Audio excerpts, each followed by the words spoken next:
The history of creepy dolls.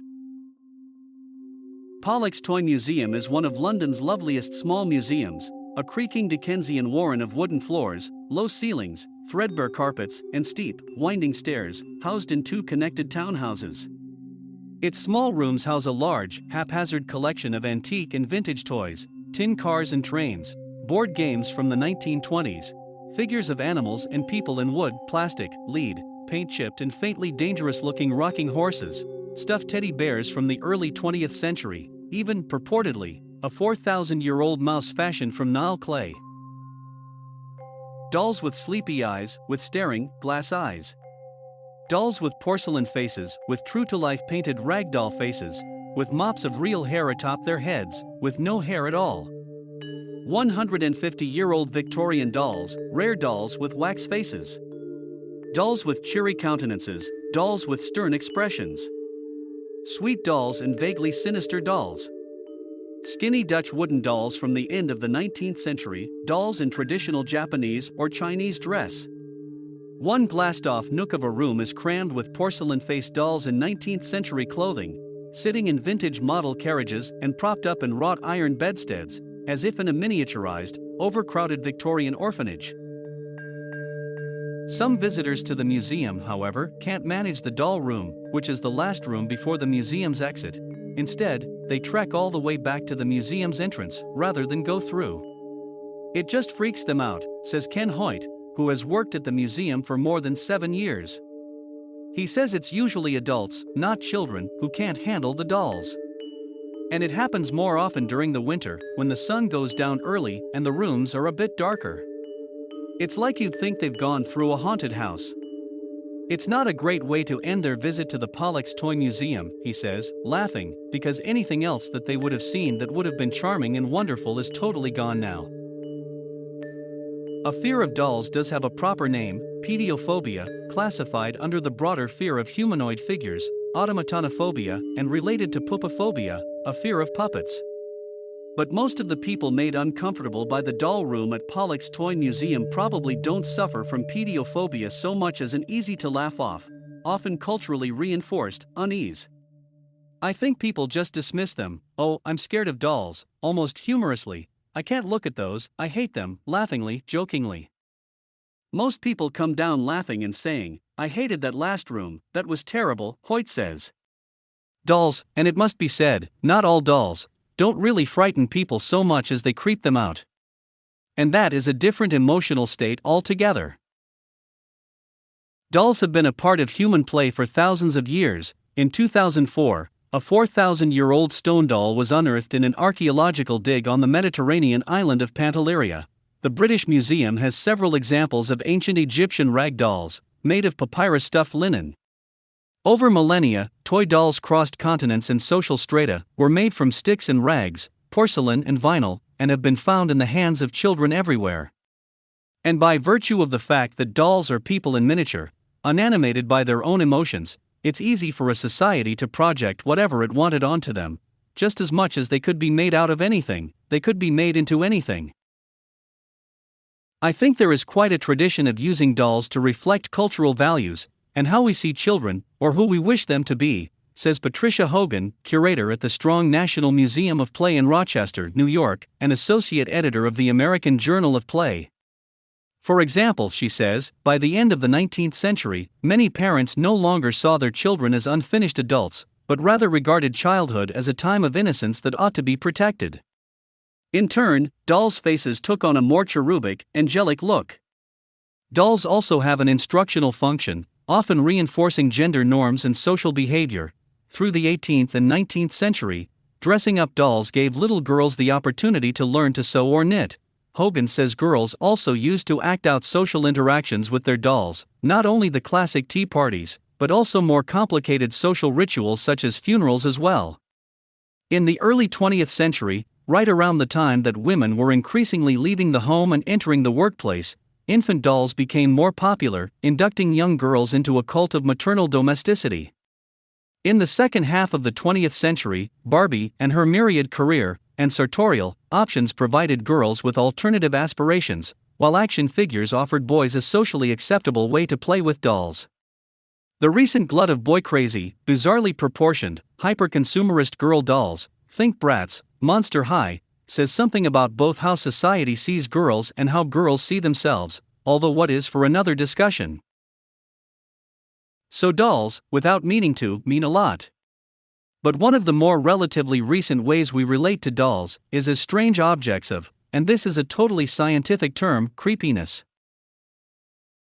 Research into why we think things are creepy and what potential use that might have is somewhat limited, but it does exist. Creepy, in the modern sense of the word, has been around since the middle of the 19th century. Its first appearance in the New York Times was in an 1877 reference to a story about a ghost. In 2013, Frank McAndrew, a psychologist at Knox College in Illinois, and Sarah Cohnke, a graduate student, put out a small paper on their working hypothesis about what creepiness means. The paper was based on the results of a survey of more than 1,300 people investigating what creeped them out. Collecting dolls was named as one of the creepiest hobbies. Creepiness, McAndrew says, comes down to uncertainty. You're getting mixed messages. If something is clearly frightening, you scream, you run away. If something is disgusting, you know how to act, he explains. But if something is creepy, it might be dangerous but you're not sure it is. There's an ambivalence. If someone is acting outside of accepted social norms, standing too close, or staring, say, we become suspicious of their intentions. But in the absence of real evidence of a threat, we wait and in the meantime, call them creepy. The upshot, McAndrew says, is that being in a state of creeped out makes you hypervigilant. It really focuses your attention and helps you process any relevant information to help you decide whether there is something to be afraid of or not. I really think creepiness is where we respond in situations where we don't have enough information to respond, but we have enough to put us on our guard. Human survival over countless generations depended on the avoidance of threats. At the same time, humans thrived in groups. The creeped-out response, McAndrew theorized, is shaped by the twin forces of being attuned to potential threats, and therefore out of the ordinary behavior, and of being wary of rocking the social boat. From an evolutionary perspective, people who responded with this creeped-out response did better in the long run.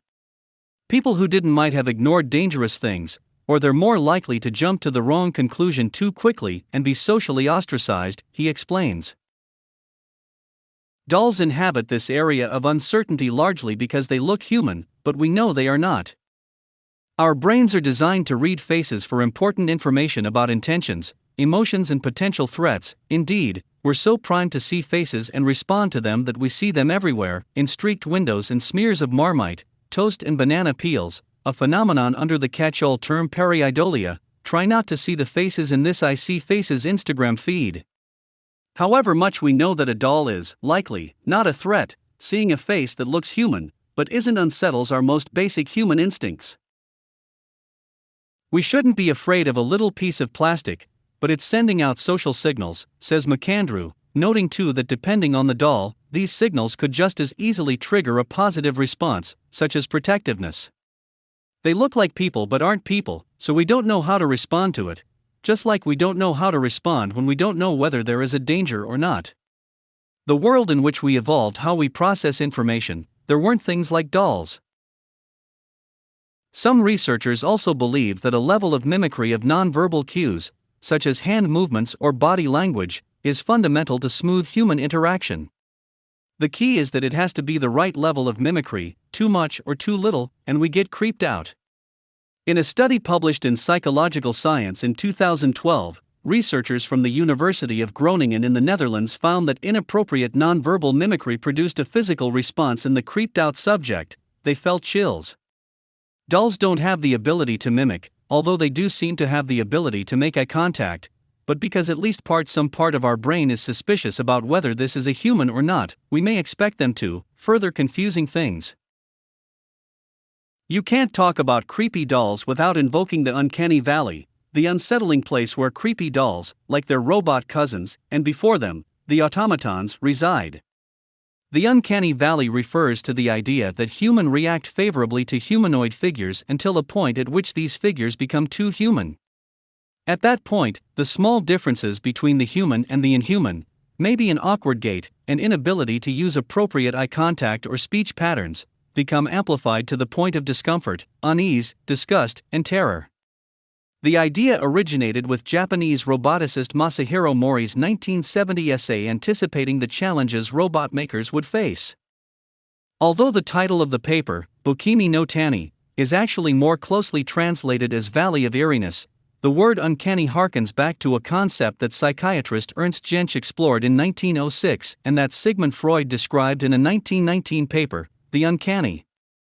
Though the two differed in their interpretations, Freud's was, unsurprisingly, Freudian. The uncanny recalls our repressed fears and antisocial desires. The basic idea was that the familiar is somehow rendered strange, and that discomfort is rooted in uncertainty. But the uncanny valley is, for scientists and psychologists alike, a woolly area. Given the resources being poured into robotics, there's been more research into whether or not the uncanny valley is real, if it's even a valley and not a cliff, and where exactly it resides. Thus far, results aren't conclusive. Some studies suggest that the uncanny valley doesn't exist, some reinforce the notion that people are unsettled by inhuman objects that look and act too human. These studies are likely complicated by the fact that widespread exposure to more natural-looking humanoid figures is on the rise through animated films and video games.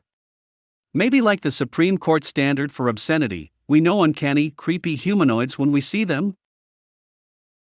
But before the 18th and 19th centuries, dolls weren't real enough to be threatening. Only when they began to look too human, did dolls start to become creepy, uncanny, and psychology began investigating. Doll manufacturers figured out how to better manipulate materials to make dolls look more lifelike, or to develop mechanisms that make them appear to behave in ways that humans behave, says Hogan, pointing to the sleep eye innovation in the early 1900s, where the doll would close her eyes when laid horizontal in exactly the way real children don't. That would be too easy for parents. I think that's where the unease comes with dolls. They look like humans, and in some ways move like humans, and the more convincing they look or move or look like humans, the more uneasy we become. At Pollux, the dolls that people find particularly creepy are the ones that look more lifelike, says Hoyt.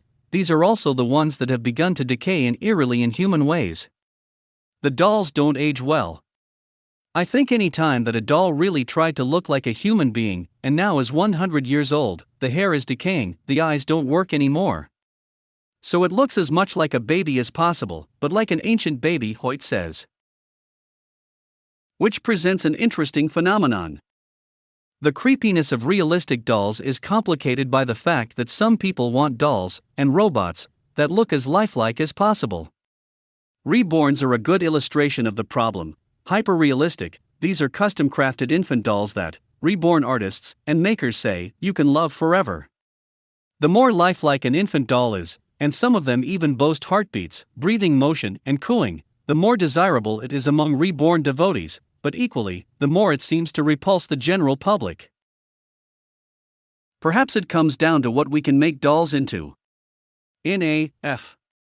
Robertson's 2004 investigation into doll collecting, Lifelike Dolls, the collector doll phenomenon, and the lives of the women who love them, some of the women who collected porcelain dolls thought of their dolls as alive, as sentient beings with feelings and emotions. These women who referred to their doll collections as nurseries were sometimes shunned by other antique doll collectors who did not have the relationship to their own dolls. Women, and it is almost exclusively women, who collect reborns often treat them as they would real babies. Some psychologists have talked about reborns as transition objects for people dealing with loss or anxiety. Freud may have argued that all children wish their dolls could come to life, but even so, it's not socially acceptable for adults to entertain the same desire. If we are creeped out by inanimate things that aren't human-looking too human, we may also be creeped out by adult humans pretending that these inanimate things are real. We're creeped out by people who have these kinds of hobbies and occupations because right away, we jump to the conclusion, what kind of person would willingly surround themselves with human-like things that are not human, says McAndrew, who also noted that he and Cohnke's survey on creepiness found that most people think that creepy people don't realize they're creepy. We're on our guard to those types of people because they're out of the ordinary. It's also exactly the kind of thing easy to exploit in media. Some doll makers blame Hollywood films for the creepy doll stigma, and there's no doubt that movie makers have used dolls to great effect. But the doll was creepy well before Hollywood came calling. In the 18th and 19th centuries, as dolls became more realistic, and as their brethren, the automata, performed more dexterous feats, artists and writers began exploring the horror of that almost immediately. The tales of German writer E.T. Hoffmann are widely seen as the beginning of the creepy automaton/doll genre. Jensch and Freud used Hoffmann's The Sandman as a case study in the uncanny. The story, published in 1816, involves a traumatized young man who discovers that the object of his affection is in fact a clever wind-up doll, the work of a sinister alchemist who may or may not have murdered the young man's father. It drives him mad. The horror in this story turned on the deceptive attractiveness of the girl, rather than any innate murderousness in her. For the 19th century, creepy doll stories tended to be about the malevolence of the maker than the doll itself. In the 20th century, creepy dolls became more actively homicidal, as motion picture technology transformed the safely inanimate into the dangerously animate. Some evil dolls still had an evil human behind them. Dracula director Todd Browning's 1936 The Devil Doll featured Lionel Barrymore as man wrongly convicted of murder who turns two living humans into doll-sized assassins to wreak his revenge on the men who framed him. But then there was the Twilight Zone's murderous Talkie Tina, inspired by one of the most popular and influential dolls of the 20th century, Chatty Cathy. My name is Talkie Tina, and you'd better be nice to me, the evil clown doll from Poltergeist, cannily marrying two creepy memes for maximum terror. And of course, Chucky, the My Buddy clone possessed by the soul of a serial killer in the Child's Play series. The 1980s and 1990s saw dozens of B-movie variations on the homicidal doll theme: Dolly Dearest, demonic toys, blood dolls. In 2005, the evil denizens of the doll graveyard came back for teenaged souls and eyeballs, it appears. In 2007, homicidal ventriloquist dummies were going around ripping people's tongues out in dead silence. Most recently, devil worshippers inadvertently turned a smiling vintage doll into a grinning demon in last October's Annabelle, a film in the Conjuring franchise. Director John Leonetti, who did not return requests for comment, told the Huffington Post that dolls made exceptional vehicles for horror films. If you think about them, most dolls are emulating a human figure, said Leonetti. But they're missing one big thing, which is emotion. So they're shells. It's a natural psychological and justifiable vehicle for demons to take it over. If you look at a doll in its eyes, it just stares. That's creepy. They're hollow inside. That space needs to be filled with evil. But the story of Annabelle the demonic doll, however, becomes far creepier and more titillating when it's accompanied by the claim that it's based on a true story. Paranormal investigators Ed and Lorraine Warren claimed that Annabelle the Raggedy Ann doll, whose original owners frequently found her in places they hadn't left her, was being used by a demonic spirit in its quest to possess a human soul. She now lives in a specially made demon-proof case marked "Warning, positively do not open" at the Warrens Occult Museum in Connecticut.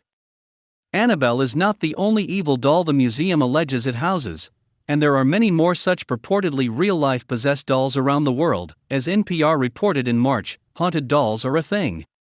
Robert the Doll, the lifelong companion of an eccentric Key West artist, glowers at people from the East Martello Museum, where he's become a tiny, haunted cottage industry unto himself. You can even buy your own replica Robert doll to blame things on. If you are unable to visit a haunted or possessed doll in the flesh or porcelain, as the case may be, then you can always watch a live feed of this rural Pennsylvania family's haunted doll collection. These stories, like the stories of real live clowns who murdered, feed into a narrative that makes dolls scary. It doesn't appear that the creepy stigma increasingly attached to dolls, nor the bevy of scary doll films, has done anything to really harm sales of dolls in the U.S. While sales of dolls in 2014 were lower than they had been 10 years earlier, the figures were still in the billions of dollars, $2.32 billion to be exact, outstripping sales of vehicular toys, action figures, arts and crafts, and plush toys, and second only to outdoors and sports toys sales. It hasn't put a damper on the second-hand and collectible doll market, where handmade porcelain dolls regularly fetch in the thousands of dollars. In September 2014, a rare Kammer and Reinhardt doll from the early 1900s was auctioned off for an unbelievable £242,500, $395,750. The report suggested the buyer not see Annabelle, which was due to be released soon after. The creepiness of dolls sometimes adds to their appeal. Some doll makers are actively courting creepy, such as this reborn artist who sells monster babies alongside regular babies, or the popular and scary Living Dead dolls line. Because the fact is, people like creepy. The same mechanism that makes us hypervigilant also keeps us interested. We're fascinated and enthralled and little on edge because we don't know what comes next, but we're not in any way paralyzed by it, muses Hogan. We're more drawn into it, which I think it's the drawing in or almost being the under spell of wanting to find out what comes next is what good storytellers exploit.